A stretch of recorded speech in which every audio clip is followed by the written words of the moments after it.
এই দেখো আজকে আমাদের সন্ধ্যেবেলার টিফিন। ভালো ওয়েদার, ঠিক আছে, প্রচণ্ড গরম পড়েছে। এই প্রচণ্ড গরমে ফুচকা খাওয়াটা উচিত নয়। এই যে ওয়েদারটা একটু নর্মাল হলো, দেখাও বাইরেটা খুব সুন্দর, ঝড় টর দিচ্ছে বেশ। আর একটু বৃষ্টিটা একটু ভালো করে হলে খুবই ভালো হয়। আর একটু আগে বৃষ্টি পড়ছিল, টিপ টিপ টিপ টিপ করে বৃষ্টি পড়ছিল, কিন্তু আর একটু জোরে হলে বেশি ভালো লাগে। তো সেই জন্য আজকে ওয়েদারটা ভালো, সেই জন্য আমি আজকে ফুচকা করেছি ঘরে।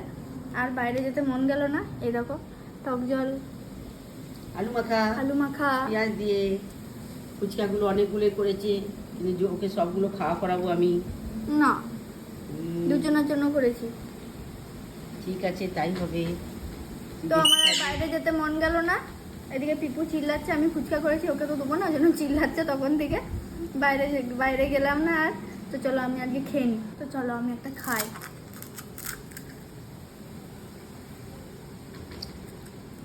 ঘরেই বানিয়ে নিলাম, আর বাইরে যেতে ভালো লাগলো না আজকে। এই রে এই দেখো, মন একা একা খাচ্ছে, নুন করছে আবার।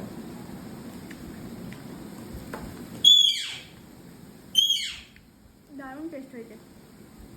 এটা যদিও বা পাঁপড়, ফুচকা পাঁপড়, এটা ঘরে বানায়নি, এগুলো ঘরে বানিয়েছি। তবু আলুর উপর অনেকটা ডিপেন্ড করে টেস্টের, ফুচকার টেস্টের। তোমার একটু ঝাল লাগতে পারে মনে হয়, কাঁচা আমার তো লঙ্কা বেশি চিবিয়ে ঝাল নেবো। ভালো লাগে না। আর একটা খাই।